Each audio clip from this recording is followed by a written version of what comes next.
চাকসু নির্বাচনে কেন্দ্রে কেন্দ্রে দীর্ঘ লাইন, ভোট গ্রহণে ধীরগতি ও অমোচনীয় কালি নিয়ে অভিযোগ ছাত্রদল শিবির সমর্থিত প্যানেলের ভিপি প্রার্থীর।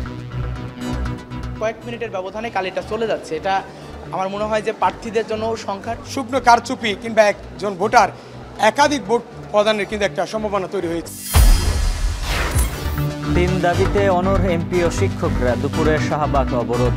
আজকের মধ্যে দাবি না মানলে কাল থেকে চাকরি জাতীয়করণের 1 দফা আন্দোলনের হুঁশিয়ারি। মিরপুরের বাতাসে বিষাক্ত রাসায়নিকের গন্ধ। 20 ঘন্টা পরও কেমিক্যাল গুদামে ধোয়ার কুণ্ডলী, অসুস্থ অর্ধশতাধিক, নিখোঁজদের খোঁজে স্বজনরা। একটা সিলেবাস কষ্টটা বোঝের একটু করে জ্বলতেছে আর বিষাক্ত রাসায়নিকের ধোঁয়া পুরো এলাকা ছড়া যাচ্ছে। আনিসুল সালমান সহ আওয়ামী লীগের শীর্ষ নেতাদের তদন্ত 8 জানুয়ারির মধ্যে শেষ করার নির্দেশ ট্রাইব্যুনালের। 7 মামলার অগ্রগতি উপস্থাপন আজ। আরও 4 ইসরায়েলি জিম্মির মরদেহ হস্তান্তর হামাসের। সবগুলো ফেরত না দেয়ায় রাফা ক্রসিং দিয়ে ত্রাণ প্রবেশ বন্ধ করল তেল আবিব।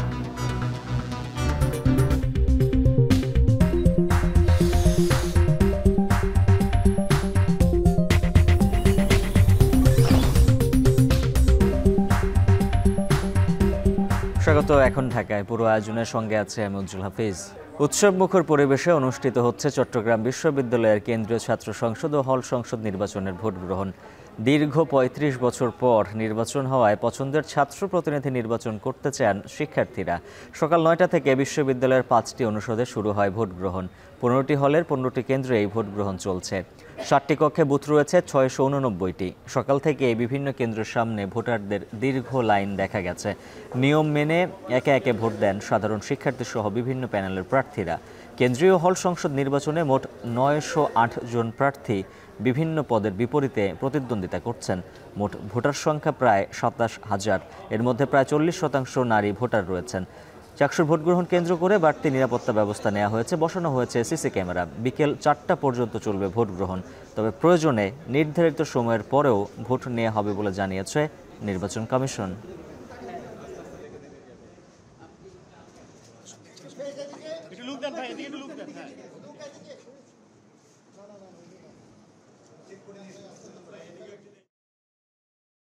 শহর থেকে শিক্ষার্থীরা আসছে এবং আনন্দ মুখর পরিবেশে এই ভোট গ্রহণটা অনুষ্ঠিত হচ্ছে। এখনো পর্যন্ত আমরা প্রত্যাশা করি যে সারাদিন ব্যাপী এই পরিস্থিতি বজায় থাকবে। উচ্ছ্বাসটা আসলে আমাদের চাকসু নির্বাচন প্রায় 36 বছর পরে আবার অনুষ্ঠিত হচ্ছে, তো স্বাভাবিকভাবেই সবাই উচ্ছ্বাসিত। আমাদের সবাই অনেক এক্সাইটেড ক্লাসের। আমার মনে হয় এতদিন পর যেহেতু হচ্ছে, আমরা হয়তো ফাইনালি স্টুডেন্টরা আমাদের যে রাইটসগুলো এগুলো পাবো। এদিকে চাকসু নির্বাচনে ধীরগতি ও অমোচনীয় কালের মান নিয়ে প্রশ্ন তুলেছে ছাত্রদল ও ছাত্র শিবির সমর্থিত প্যানেলের প্রার্থীরা। এদিকে আইডি কার্ড সঠিকভাবে চেক করা হচ্ছে না বলেও অভিযোগ উঠেছে। এতে সুষ্ঠু নির্বাচন নিয়ে শঙ্কা তৈরি হয়েছে বলছেন প্রার্থীরা। সকাল 10টায় বিশ্ববিদ্যালয়ের আইটি ভবনে ভোট দেন ছাত্র শিবিরের ভিপি প্রার্থী ইব্রাহিম হোসেন রনি ও ছাত্রদলের ভিপি প্রার্থী সাজ্জাদ হোসেন হৃদয়। এ সময় নির্বাচনে ধীরগতি ও অমোচনীয় কালির মান নিয়ে প্রশ্ন তোলেন তারা। আর সবাইকে চোখ কান খোলা রাখার আহ্বান জানান ছাত্র শিবিরের প্রার্থীরা। এছাড়া বিভিন্ন কেন্দ্রে রিটার্নিং অফিসারদের স্বাক্ষর ছাড়া ব্যালট পেপার দেওয়ার অভিযোগ তোলেন ছাত্রদল সাধারণ সম্পাদক আবদুল্লাহ আল নোমান। তবে নির্বাচন কমিশন বলছে সর্বোচ্চ নিরাপত্তা ব্যবস্থার মধ্য দিয়ে চলছে ভোট। এছাড়া ভোটার উপস্থিতি সাপেক্ষে নির্দিষ্ট সময়ের পরও নেওয়া হবে বলে জানান তিনি।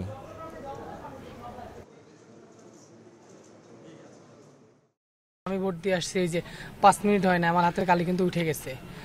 এটা তো একটা সমস্যা। এর বাইরেও একটা সমস্যা হচ্ছে ক্রস চেকিংটা যেটা করতেছে না। আমি একজন ভোটার, তো আমার নাম দেখে অথবা আমার দেখে আপনারা ভোটারের নাম্বার দেখে আমাকে টিক দিয়ে পাঠাই দিচ্ছে।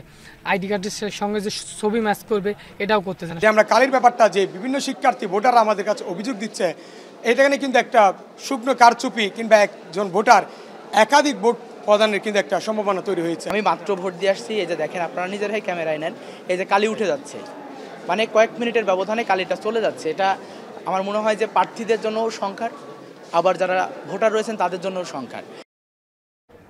চাকসু নির্বাচনের খবর জানাতে এই মুহূর্তে ক্যাম্পাস থেকে যুক্ত আছেন সহকর্মী শোয়েব রহমান, কাজী মাহফুজ ও ফয়সাল করিম। শুরুতেই যাচ্ছি শোয়েব রহমানের কাছে। শোয়েব, জানাবেন নির্বাচন ঘিরে শিক্ষার্থীদের উচ্ছ্বাস কেমন দেখছেন, আর ভোট কেন্দ্রের পরিস্থিতি নিয়ে কি তথ্য রয়েছে?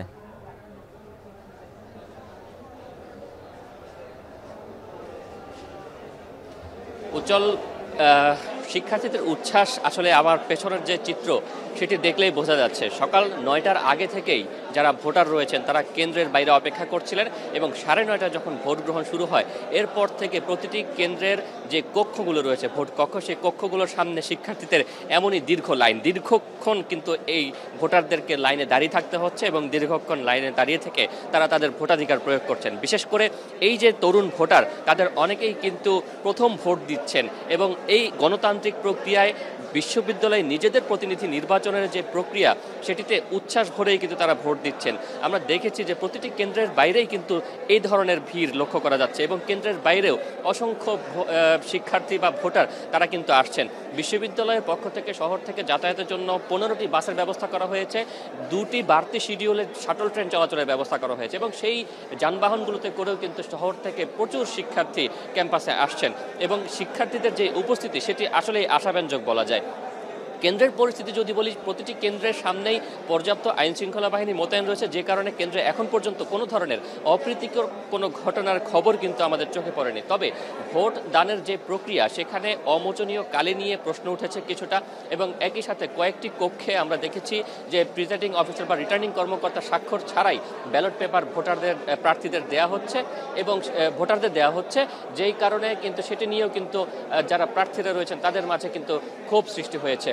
অমোচনীয় কালি নিয়ে প্রশাসন অনানুষ্ঠানিকভাবে বিষয়টি যেটি জানিয়েছে যে তারা বলছেন যে এটির বাইরেও ছবিযুক্ত ভোটার তালিকা বিশ্ববিদ্যালয়ের নির্বাচন কমিশন তারা ব্যবস্থা করেছেন এবং এই কারণে কিন্তু জাল ভোটের যে কথা আসছে সেটির কিন্তু কোনো সুযোগ নেই, কারণ প্রত্যেক ভোটারকেই তার ছবির সাথে মিলিয়ে স্বাক্ষর করে তাদেরকে কিন্তু ব্যালট পেপার নিতে হচ্ছে এবং সেই জায়গা থেকে বিশ্ববিদ্যালয় প্রশাসন বলছেন সর্বোচ্চ স্বচ্ছতার সাথেই তারা এই নির্বাচনের যে প্রক্রিয়া, ভোট গ্রহণ প্রক্রিয়া, সেই ভোট গ্রহণ প্রক্রিয়া তারা সম্পন্ন করবেন এবং একজন ভোটার কিন্তু এই নির্বাচনে 40টি ভোট প্রদান করতে পারবেন। 40টি ভোটের মধ্যে 26টি ভোট কেন্দ্রীয় সংসদে এবং 14টি ভোট হল সংসদে।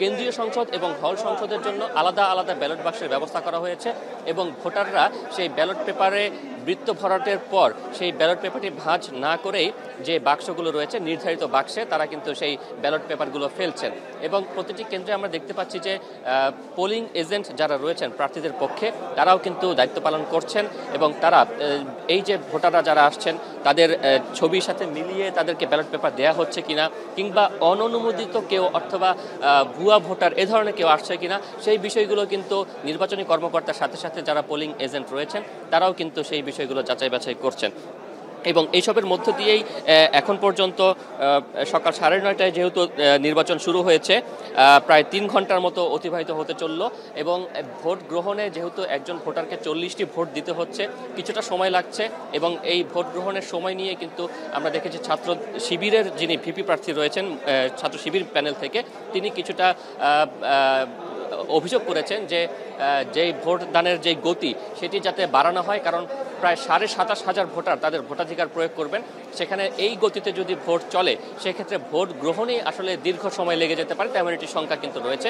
তাই কিভাবে কাজ করলে ভোটের গতিটি বাড়বে সেই ব্যবস্থা নেওয়ার জন্য কিন্তু প্রার্থীদের পক্ষ থেকে দাবি জানানো হয়েছে। তো চট্টগ্রাম বিশ্ববিদ্যালয়ের এই চাকসু নির্বাচনকে ঘিরে আইটি ভবন থেকে এই ছিল আমার কাছে সবশেষ তথ্য। এবার আমরা সমাজবিজ্ঞান অনুষদের খবর জানবো, সেখানে রয়েছেন আমাদের আরেক সহকর্মী কাজী মাহফুজ।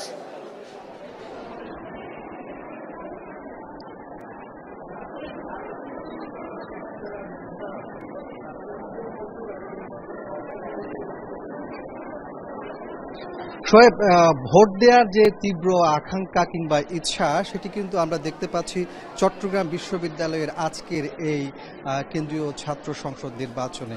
আমরা দেখেছি চট্টগ্রাম বিশ্ববিদ্যালয়ের এই নির্বাচনে সকাল থেকেই ভোটারদের বেশ সরব উপস্থিতি। আমি এই মুহূর্তে রয়েছি চট্টগ্রাম বিশ্ববিদ্যালয়ের সমাজবিজ্ঞান অনুষদে।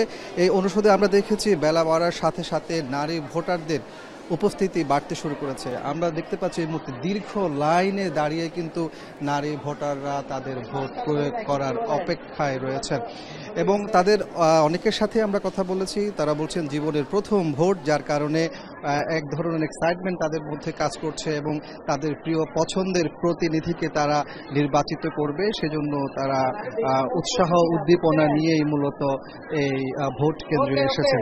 বলে রাখি যে এই সমাজবিজ্ঞান অনুষদের এই কেন্দ্রে আমরা দেখতে পাচ্ছি যে 3টি নারী হলে শিক্ষার্থীরা ভোট দিচ্ছেন। এর মধ্যে দেশনেত্রী বেগম খালেদা জিয়া হল, শামসুন নাহার হল এবং নবাব ফয়জুন্নেসা হল, এই 3টি হলের 5,957 জন ভোটার রয়েছে, তারা এই কেন্দ্রে ভোট দিচ্ছেন এবং ভোট গ্রহণের প্রায় 3 ঘন্টা কাছাকাছি সময় অতিক্রম হতে চলেছে। এর মধ্যে এখানে আমরা যতটুকু জানতে পেরেছি 25% পর্যন্ত ভোট কাস্টিং হয়েছে। যেহেতু একজন ভোটারকে 40টি ভোট দিতে হচ্ছে, যার কারণে একজন ভোটারকে 10 থেকে 15 মিনিট পর্যন্ত সময় নিতে হচ্ছে, ফলে একটু ধীর গতিতে আসলে ভোট কার্যক্রম চলছে। যদিও এখানে যারা ভোটার রয়েছেন তারা দীর্ঘ লাইনে অপেক্ষা করছেন, তাদের মধ্যে আমরা তেমন ক্লান্তি দেখতে পাচ্ছি না। তারা বলছেন যেহেতু তারা তাদের পছন্দের প্রতিনিধিকে নির্বাচন করতে এসেছে, যারা নির্বাচিত হলে পরে তাদের সমস্যাগুলো নিয়ে কাজ করবে, তাই দীর্ঘ সময় দাঁড়িয়ে হলেও তারা সেই ভোটটি প্রয়োগ করতে চায়। আর এখানে একজন প্রার্থী একটু আগে জিএস প্রার্থী এসেছিলেন, তিনি কিন্তু ছোট একটি অভিযোগও করেছেন, সেটি হচ্ছে যে প্রশাসন যদি ফলাফলের ক্ষেত্রে স্বচ্ছতা নিশ্চিত করতে চায়, সেই ক্ষেত্রে যারা ভোট দিচ্ছে তাদেরকে যদি একটি রিসিভিং পেপার দেয়া যায়, সেই অবস্থা শেষ হলে তাহলে অনেকটা স্বচ্ছ হবে, এমনটি তারা জানিয়েছেন।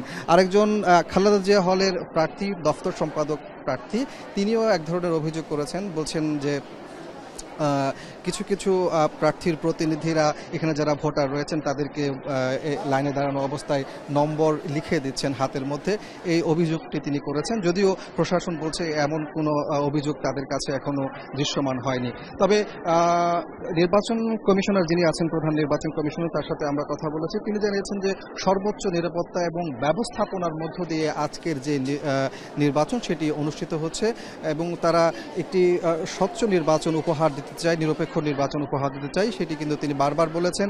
এক্ষেত্রে যেহেতু ভোট গ্রহণের ক্ষেত্রে সময় লাগছে, তিনি জানিয়েছেন যে 4টার পরেও ভোটার উপস্থিতির সাপেক্ষে ভোট গ্রহণ কার্যক্রম চলবে। যদিও আমরা দেখতে পাচ্ছি এখানে যেহেতু দীর্ঘ লাইন রয়েছে, সেই দীর্ঘ লাইনের প্রত্যেক ভোটাররা যদি ভোট দিতে চায় সেক্ষেত্রে হয়তো 4টার পরও হয়ে যেতে পারে। যদিও বিশ্ববিদ্যালয় কর্তৃপক্ষ তাদের 4টার পরে হলেও ভোট গ্রহণ করবেন এমনটি জানিয়েছেন। আপনার মাধ্যমে আরেকটি বিষয় বলে রাখছে, যেটি আমাদের সহকর্মী শোয়েব রহমান বলেছিলেন যে অমোচনীয় কালি যেটি 5 মিনিট পর মুছে যাচ্ছে, এমন অভিযোগও কিন্তু এখানেও আমরা শুনতে পাচ্ছি। যদিও বিশ্ববিদ্যালয় কর্তৃপক্ষ তারা বলছেন যে কালিটি 5 মিনিট থাকার পরে অনেকটা স্থায়ী হয়ে যায়, সেটি সহজে আর মোছা যায় না। আপনার মাধ্যমে বলে রাখি যে চট্টগ্রাম বিশ্ববিদ্যালয়ের আজকের যেই নির্বাচন, এই নির্বাচনে কিন্তু নারীরা বড় একটি ফ্যাক্টর হয়ে রয়েছে, কারণ মোট ভোটারের 40% বেশি কিন্তু নারী, অর্থাৎ মোট ভোটারের 11,000-এর বেশি কিন্তু নারী ভোটার রয়েছে, যারা এই ফলাফলের ক্ষেত্রে বড় একটি ফ্যাক্টর হয়ে দাঁড়িয়েছে। সেই জায়গাতে প্রার্থীরাও কিন্তু নারীদের ভোটগুলো নিজেদের ঘরে নেয়ার চেষ্টা করছেন। তো সবকিছু মিলিয়ে বলা যায় যে অনেকটা উৎসাহ উদ্দীপনা এবং আনন্দ উচ্ছ্বাসের মধ্য দিয়ে চট্টগ্রাম বিশ্ববিদ্যালয়ের 35 বছরের পর যে নির্বাচন সেটি অনুষ্ঠিত হচ্ছে। 4টা পর্যন্ত সেই নির্বাচন চলবে। তো দর্শক, আমরা এই পর্যায়ে একটু চলে যেতে চাই আমাদের সহকর্মী ফয়সাল করিমের কাছে। সে রয়েছেন চাকসু ভবনের সামনে, সেখানকার সার্বিক অবস্থা সম্পর্কে জানাবেন। ফয়সাল, যারা প্রার্থী আছেন কিছু কিছু অভিযোগ করেছেন, ব্যালট পেপারে স্বাক্ষর না করার মতো অভিযোগ এসেছে এবং বিষয়গুলো চাকসু ভবনে যে নির্বাচন কমিশনারের যে কার্যালয় সেখানে এসে সুরাহার চেষ্টা চলছে। কিছু কিছু ক্ষেত্রে আসলে প্রার্থীদের পক্ষ থেকে যেমন অভিযোগগুলো আসছে, তেমনি আমরা দেখছি যে যারা নির্বাচনে দায়িত্বে আছেন তাদেরও কিছু গাফিলতির ব্যাপারে অভিযোগ তুলে ধরা হচ্ছে। তবে প্রশাসন বলছে যে আসলে এখনও পর্যন্ত, অর্থাৎ 3 ঘন্টা পেরিয়ে গেছে, বড় কোনো অপ্রীতিকর ঘটনা ঘটেনি। কিছু কিছু ছোট অভিযোগ তারা পেয়েছেন, সেগুলো সুরাহার চেষ্টা করছেন। অমোচনীয় কালির বিষয়ে আমরা কথা বলেছিলাম চট্টগ্রাম বিশ্ববিদ্যালয়ের যিনি প্রভিসি আছেন, তিনি যেটি বলেছেন যে আসলে দীর্ঘদিন কোনো নির্বাচন না হওয়ার ফলে যেই অমোচনীয় কালি সেটি আসলে জার্মানি থেকে আমদানি করতে হয় তো দীর্ঘদিন নির্বাচন না হওয়ার কারণে সেই কালি আসলে তারা আমদানি করেনি এবং এই কালির বিষয়টি যেটি কালি ব্যবহার করা হচ্ছে সেটি আসলে অনেকটা প্রতীকী কালি। এক্ষেত্রে মূল বিষয় যেটি বা পরিচয় নিশ্চিতের জন্য বা ভোট দেয়া হয়েছে কিনা, যারা ভোটার আছেন তারা ভোট দিচ্ছেন কিনা সেটি নিশ্চিতের জন্য মূলত তাদের ছবি সংবলিত যে তালিকা আছে সেই তালিকার উপরই জোর দিচ্ছেন যারা নির্বাচনী কর্মকর্তা আছেন এবং 2 দফায় আসলে তাদের পরিচয় নিশ্চিত করা হচ্ছে। তাদের তালিকার সাথে তাদের চেহারা মিলিয়ে দেখা হচ্ছে, পাশাপাশি তাদের যে আইডি কার্ড সেই আইডি কার্ডের ছবির সাথে তাদের চেহারা মিলিয়ে দেখা হচ্ছে। তো এই বিষয়টি মূলত জোর দিচ্ছেন প্রভিসি। তিনি বলছেন যে কালির বিষয়টি এক ধরনের প্রতীকী এবং এখানে দ্বিতীয়বার কারো ভোট দেওয়ার সুযোগ নেই, কোনো জালিয়াতির সুযোগ নেই। নির্বাচনী কর্মকর্তা যারা আছেন তারা একেবারে খুব তীক্ষ্ণভাবে নজরদারি করছেন, আইডি কার্ড চেক করে কিংবা ছবি সংবলিত যেই তালিকা সেই তালিকা চেক করে আসলে এই ভোটারদের ভোট দেওয়ার অনুমতি দিচ্ছেন। এবং এক্ষেত্রে আসলে যারা প্রার্থী আছেন তাদের পক্ষ থেকে আবার অনেকে অভিযোগ তুলছেন যে যাদের ছবিটি আগে তোলা হয়েছিল সেই ছবির সাথে আসলে এখনকার চেহারা অনেক মিল নেই, সেক্ষেত্রে কিছুটা জালিয়াতির সুযোগ আছে এবং সেই অভিযোগ তারা তুলছেন।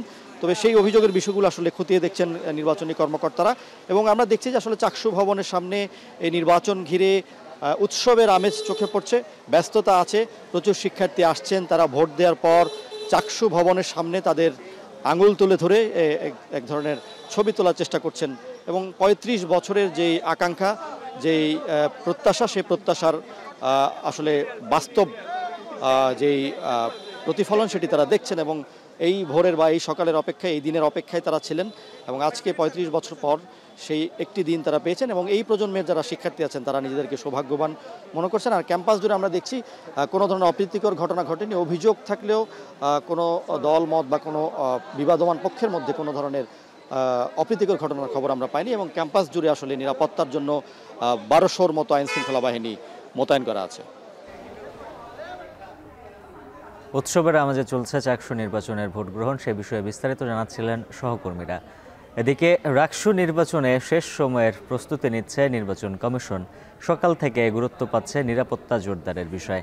এ নিয়ে বিস্তারিত আরও জানাতে বিশ্ববিদ্যালয়ের পরিবহন মার্কেট থেকে যুক্ত হয়েছেন সহকর্মী রাজীব সেলিম।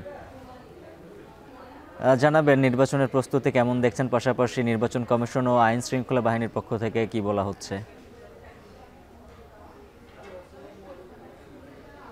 উজ্জ্বল, রাজশাহী বিশ্ববিদ্যালয় কেন্দ্রীয় ছাত্র সংসদ রাকসু নির্বাচনের একেবারে শেষ সময়ে চলে এসেছে আর গত রাত থেকে এর প্রচারণার সময় শেষ হয়েছে এবং আগামীকাল ভোট গ্রহণ অনুষ্ঠিত হবে এবং সে কারণে আজকে একেবারে নির্বাচন কমিশনের শেষ সময়ের প্রস্তুতি চলছে। আজকে সকাল থেকে আমরা কেন্দ্রগুলোতে ঘুরেছি, দেখেছি বুথ প্রস্তুতের যে কাজ শেষ সময়ে সেই কাজ চলছে। এছাড়া নিরাপত্তা জোরদারের যে বিষয়টি সকাল থেকে আমরা দেখেছি, যুবরী ভবনের মাঠে সকাল থেকে পুলিশ সদস্যরা এসেছেন, জড়ো হয়েছেন। ৮টি জেলা থেকে সর্বমোট ২৩০০ জন পুলিশ সদস্যকে নিয়ে আসা হয়েছে। সেই মাঠে সবাইকে একসাথে নির্দেশনা প্রদান করেছেন রাজশাহী মেট্রোপলিটন পুলিশের কমিশনার মোহাম্মদ আবু সুফিয়ান।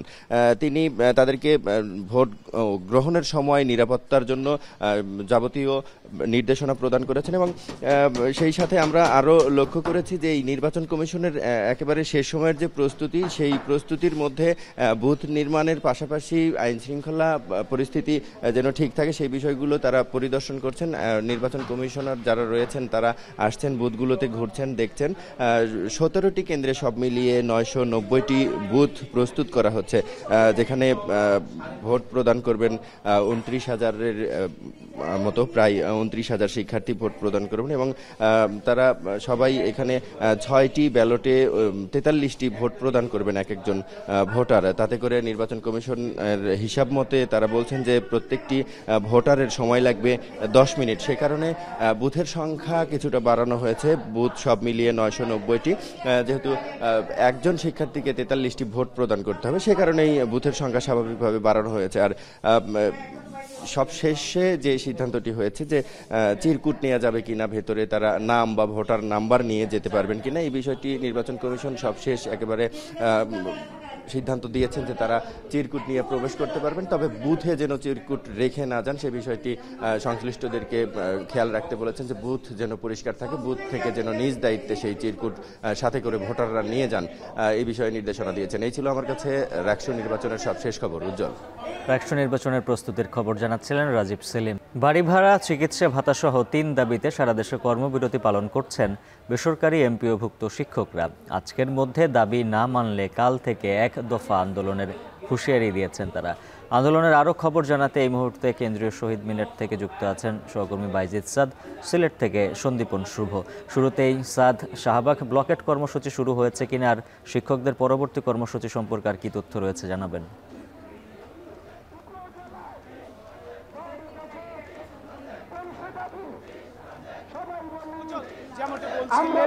মূল বেতনের 20% বাড়ি ভাড়া এবং আরো 2টি দাবিতে শিক্ষকরা আন্দোলন চালিয়ে যাচ্ছে আজ 4 দিনের মতো, এবং তারা শহীদ মিনারে আজ 3য় দিনের মতো অবস্থান কর্মসূচি পালন করছেন। তাদের আজকের কর্মসূচি যেটি সেটি হলো শাহবাগ ব্লকে, কিন্তু এখন পর্যন্ত তারা 12টার সময় শাহবাগ ব্লকের কর্মসূচিতে শুরু করার কথা থাকলেও এখনো তারা শহীদ মিনারে অবস্থান করছেন, তাদের স্লোগান দিচ্ছেন এবং মূলত তাদের যারা শিক্ষক নেতারা রয়েছেন তাদের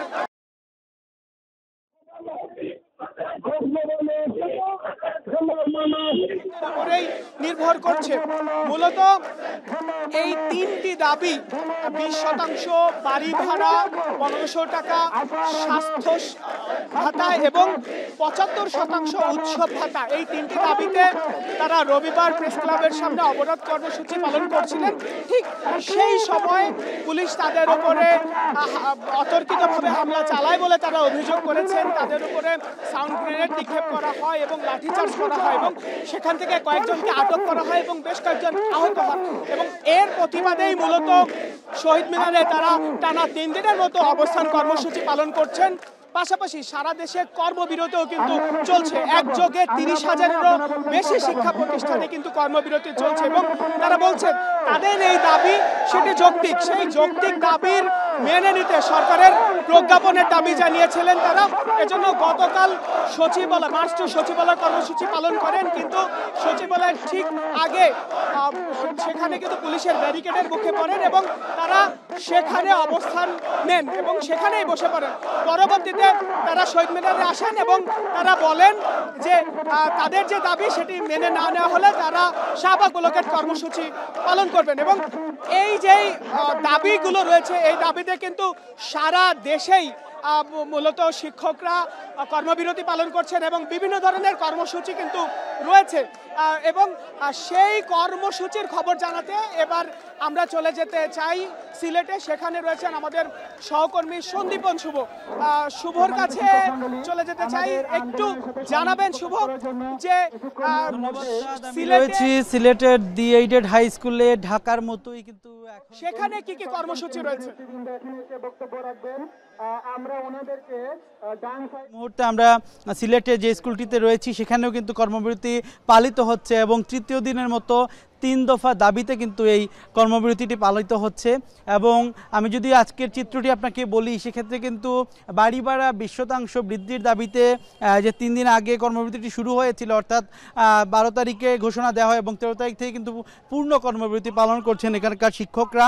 এর পরবর্তীতে যদি বলি যে 3টি দাবি তাদের যৌক্তিক দাবি বলছেন তারা, এর মধ্যে হচ্ছে প্রথম দাবি ছিল যে 20% সর্বনিম্ন যেন বাড়ি ভাড়া বৃদ্ধি করা হয়, এর পাশাপাশি চিকিৎসা ভাতা যেটি রয়েছে সেটি যেন সর্বনিম্ন 1500 টাকা করা হয় এবং উৎসব ভাতা সবার জন্য যেন 4র্থ শ্রেণীর কর্মচারী সহ সকলের জন্য যেন 100% অর্থাৎ 100% যেন উৎসব ভাতা তাদেরকে প্রদান করা হয়। সেই 3টি মূল দাবি তাদের ছিল এবং এই দাবিতে আমরা দেখেছি গতকালকেও কিন্তু সিলেট কেন্দ্রীয় শহীদ মিনারে তারা একটি মানববন্ধন কর্মসূচি পালন করেছেন। বিশাল মানববন্ধন ছিল, এখানে যত বেশি বেসরকারি শিক্ষক রয়েছেন অর্থাৎ এমপিওভুক্ত শিক্ষকরা রয়েছেন সিলেটের, সবাই কিন্তু এখানে জড়ো হয়েছিলেন এবং তাদের দাবি দাওয়া পেশ করেছেন। এবং আজকে আমরা এখানে দেখতে পেয়েছি তারা বলছেন যে আসলে একটা বৈষম্যের শিকার হচ্ছেন তারা, সরকারি চাকুরিজীবী যারা এবং বেসরকারি যারা শিক্ষকরা, সরকারি শিক্ষক এবং বেসরকারি শিক্ষকের মধ্যে একটা বড় বৈষম্য চলছে বলে তারা বলছেন যে এই বৈষম্যহীন দেশে এই ধরনের বৈষম্য কেন হচ্ছে শিক্ষকদের সাথে, তারা এমনটি বলছেন। কিন্তু কারণ সবচেয়ে বেশি যদি তুলনা করা হয় সেক্ষেত্রে দেশে কিন্তু সরকারি স্কুলের তুলনায় বেসরকারি স্কুল বেশি এবং বেসরকারি শিক্ষকের সংখ্যাও বেশি এবং তারা সার্ভিসও দেন বেশি। তাদের দাবি অনুসারে তারা বলছেন যে তারা যেভাবে সার্ভিস দেন সেই অনুসারে তারা কিন্তু সরকারের কাছ থেকে কোন ধরনের ফিডব্যাক বা তারা কিন্তু প্রাপ্য সুবিধাগুলো পান না। এবং আজকে যে এইডেড স্কুল আপনারা এই মুহূর্তে দেখতে পাচ্ছেন যে শিক্ষক ছাড়া কিন্তু শিক্ষার্থীরা বেশ তাদের ক্লাসে অনেক সমস্যা হচ্ছে এবং আমরা শিক্ষার্থীদের সাথে কথা বলেছি, তারা বলছে যে আসলে স্বাভাবিক যে ক্লাস সেই ক্লাসগুলো তারা পাচ্ছে না, এর ফলে তাদের পড়ার যে পরিবেশ, লেখাপড়ার পরিবেশটি কিন্তু ব্যাহত হচ্ছে। এবং শিক্ষকরা বলছেন তাদের দাবি যদি আদায় না হয় কাল থেকে তারা এক দফা দাবিতে তারা চলে যাবেন এবং চাকরি জাতীয়করণ না করা পর্যন্ত তারা কিন্তু ঘরে ফিরবেন না এবং তারা বলছেন যে সমস্ত ক্লাস কিন্তু তারা বন্ধ করে দেবেন, কর্মবিরতিতে চলে যাবেন, এমন একটা পরিস্থিতি রয়েছে সিলেটে। তো এই ছিল আসলে কর্মবিরতি তৃতীয় দিনের আমার কাছ থেকে সর্বশেষ খবরাখবর। আমরা চলে যেতে চাই স্টুডিওতে। এমপিওভুক্ত শিক্ষকদের কর্মসূচির খবর জানাচ্ছিলেন সন্দীপন শুভ, এর আগে যুক্ত ছিলেন বাইজিদ সাদ। মিরপুরের শেয়ালবাড়িতে অগ্নিকাণ্ডে ক্ষতিগ্রস্ত কারখানা ও কেমিক্যাল গোডাউন থেকে দ্বিতীয় দিনেও ধোঁয়া উঠছে। ধোঁয়ায় অসুস্থ হয়েছেন প্রায় অর্ধশতাধিক। ছুটি দেওয়া হয়েছে আশেপাশের বেশ কয়েকটি কারখানা ও অফিস। সেখানকার সার্বিক অবস্থা জানাতে যুক্ত আছেন সহকর্মী রাজু আহমেদ। রাজু, জানাবেন আগুন কখন পুরোপুরি নির্বাপন হবে আর এখন সেখানের পরিবেশ কেমন?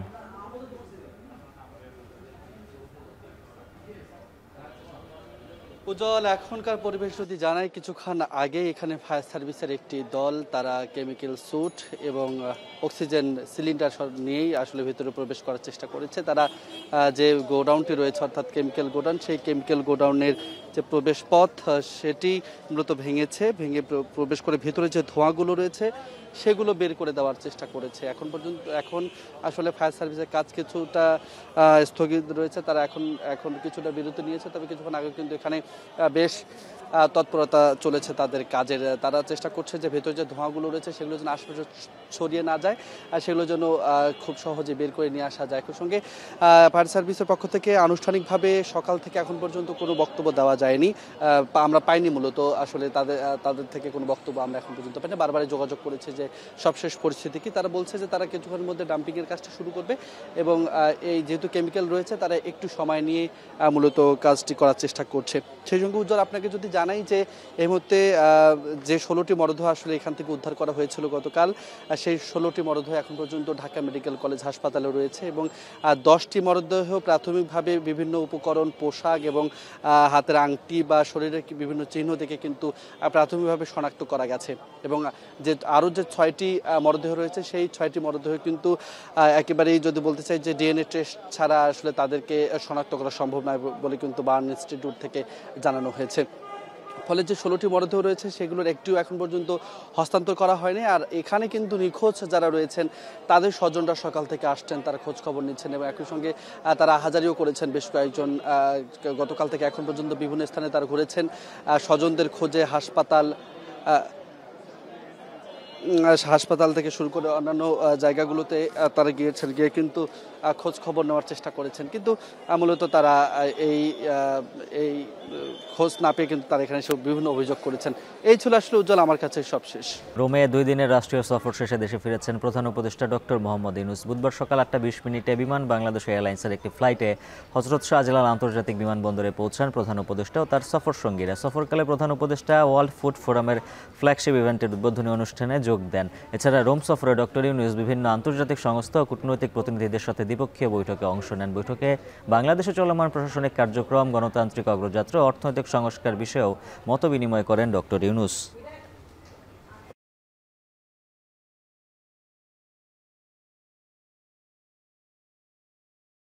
ক্ষমতাচ্যুত প্রধানমন্ত্রী শেখ হাসিনার বিরুদ্ধে মানবতা বিরোধী অপরাধের মামলায় 4র্থ দিনের যুক্তিতর্ক চলছে। এদিকে মানবতা বিরোধী অপরাধে অভিযুক্ত আনিসুল হক, সালমান এফ রহমান সহ আওয়ামী লীগ ও 14 দলের শীর্ষ 45 জন নেতার বিরুদ্ধে 8 জানুয়ারির মধ্যে তদন্ত শেষ করার নির্দেশ দিয়েছেন ট্রাইব্যুনাল। এ বিষয়ে বিস্তারিত জানাতে আন্তর্জাতিক ট্রাইব্যুনাল থেকে যুক্ত আছেন তৌহিদুল তারেক। তারেক জানাবেন এই যুক্তিতর্ক কতক্ষণ চলবে আর তদন্তের অগ্রগতির বিষয়ে কি বলছে প্রসিকিউশন।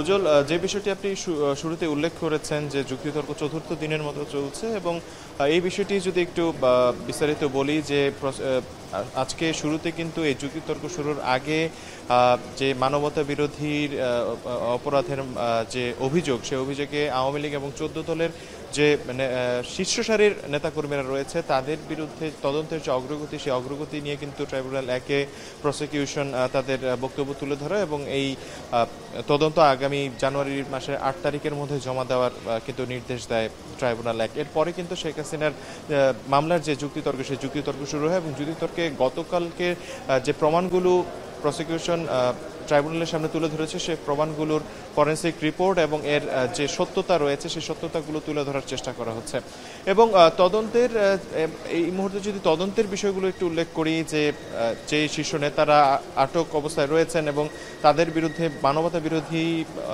অপরাধের যে অভিযোগগুলো রয়েছে এর বিরুদ্ধে যদি তদন্তের অগ্রগতি সে সম্পর্কে প্রসিকিউশন গণমাধ্যমকে এখনো কিছু না জানালেও তারা বলছে যে এর অগ্রগতি রয়েছে, তারা অনেক কিছু সত্যতা পেয়েছে অনেকগুলো অভিযোগের এবং তারাও আশা করছে যে আগামী 8 জানুয়ারির মধ্যে তারা এই মামলার যে এই অভিযোগের যে তদন্ত রয়েছে সেগুলো তারা জমা দিতে পারবেন। এবং আরেকটি বিষয়টি উল্লেখ করতে চাই যে ট্রাইব্যুনাল 2-এ কিন্তু আশুলিয়া যে লাশ পোড়ানোর যে মামলাটি ছিল সেই লাশ পোড়ানোর ঘটনায় কিন্তু যে রাজসাক্ষী রয়েছে আফজাল, সেই আফজালের সাক্ষ্য গ্রহণ কিন্তু আজ করা হচ্ছে। এই ছিল আমার কাছে সর্বশেষ। স্বাক্ষরের আগে চূড়ান্ত জুলাই জাতীয় সনদ রাজনৈতিক দলগুলোর কাছে পাঠানো হয়েছে। 17 অক্টোবর দলগুলো এই সনদে সই করবে। এরই মধ্যে ঐকমত্য কমিশনের পক্ষ থেকে জাতীয় সংসদ ভবনে জুলাই সনদ স্বাক্ষর অনুষ্ঠানের আমন্ত্রণপত্র পাঠানো হয়েছে। সনদে এর পটভূমি ব্যাখ্যা করে সংস্কারের 84 দফা তুলে ধরা হয়েছে। এতে রাজনৈতিক দলগুলোর অঙ্গীকারনামার পর স্বাক্ষরের জায়গা রাখা হয়েছে। বিস্তারিত হাসিব বিল্লার প্রতিবেদনে। শুক্রবার জাতীয় সংসদের দক্ষিণ প্লাজায় জুলাই সনদ স্বাক্ষরের প্রস্তুতি নিচ্ছে অন্তর্বর্তী সরকার। মঙ্গলবার সন্ধ্যায় 33টি রাজনৈতিক দল ও জোটের কাছে চূড়ান্ত জুলাই সনদ পাঠিয়েছে ঐকমত্য কমিশন। গণঅভ্যুত্থানের অংশীজনদের সাথে 8 মাস ধরে আলোচনার পর 84টি সংস্কার প্রস্তাবে ঐকমত্য হয়। এগুলো নিয়েই তৈরি হয় চূড়ান্ত জুলাই জাতীয় সনদ। এতে 47টি বিষয়কে সংবিধান সংশোধন সাপেক্ষে সংস্কার এবং বাকি 37টি বিষয়ে অধ্যাদেশ বা নির্বাহী আদেশের মাধ্যমে সংস্কার হিসাবে চিহ্নিত করে ঐকমত্য কমিশন। বাংলাদেশের রাজনৈতিক সংস্কৃতিতে এক ইতিবাচক পরিবর্তন ঘটাবে এটা আমরা আশা করি। জুলাই জাতীয় সনদের প্রথম ভাগে রয়েছে পটভূমি, দ্বিতীয় ভাগে 84টি সংস্কার প্রস্তাব এবং তৃতীয় ভাগে আছে সনদ বাস্তবায়নের 7 দফা অঙ্গীকারনামা। সনদের বেশ কিছু বিষয়ে রাজনৈতিক দলগুলোর মধ্যে ঐকমত্য হলেও কিছু বিষয়ে এখনও সিদ্ধান্তে পৌঁছাতে পারেনি বিএনপি, জামাত, এনসিপি সহ অনেকেই। এক ব্যক্তি সর্বোচ্চ 10 বছর মেয়াদে প্রধানমন্ত্রী পদে থাকতে পারবেন, এই প্রস্তাবে সব রাজনৈতিক দল একমত। এছাড়াও বিরোধী দল থেকে ডেপুটি স্পিকার, অর্থ বিল ও আস্থা ভোট বাদে জাতীয় সংসদে দলের বিরুদ্ধে ভোট দেওয়ার বিধান, সুপ্রিম কোর্ট বিকেন্দ্রীকরণ, তত্ত্বাবধায়ক সরকার ব্যবস্থা, নির্বাচন কমিশন গঠনের স্বতন্ত্র কমিটি গঠন, রাষ্ট্রপতি নির্বাচন পদ্ধতি নিয়ে বিএনপি, জামাত সহ রাজনৈতিক দল ও জোট ঐকমত্যে পৌঁছেছে। এদিকে প্রধানমন্ত্রী, দলীয় প্রধান বা সংসদ প্রধানের মতো একাধিক পদে থাকতে পারবেন না এমন বিধানের পক্ষে 25টি রাজনৈতিক দল ঐকমত্যে পৌঁছালেও এ নিয়ে ভিন্ন মত দিয়েছে বিএনপি সহ 5টি রাজনৈতিক দল ও জোট। এছাড়া সংসদে সংখ্যানুপাতিক পদ্ধতিতে উচ্চকক্ষ গঠন নিয়ে মতপার্থক্য রয়ে গেছে। যদি ভিন্ন মত থাকে সেই ব্যাপারে আমি এখন আর কোনো শেকায়েত করতে চাই না। জুলাই জাতীয় সনদের 7 দফা অঙ্গীকারনামায় বলা হয়, এই সনদের বৈধতা ও প্রয়োজনীয়তা নিয়ে কোনো আদালতে প্রশ্ন উত্থাপন করা যাবে না। সনদ পূর্ণাঙ্গভাবে সংবিধানের তফসিল হিসাবে বা যথোপযুক্তভাবে সংযুক্ত করা হবে, আর অবিলম্বে বাস্তবায়নযোগ্য বিষয়গুলো দ্রুততম সময়ে বাস্তবায়ন করবে অন্তর্বর্তী সরকার। তবে সনদ বাস্তবায়ন কিভাবে হবে সে বিষয়ে সনদে কিছু উল্লেখ করা হয়নি। হাসিব বিল্লাহ, এখন, ঢাকা।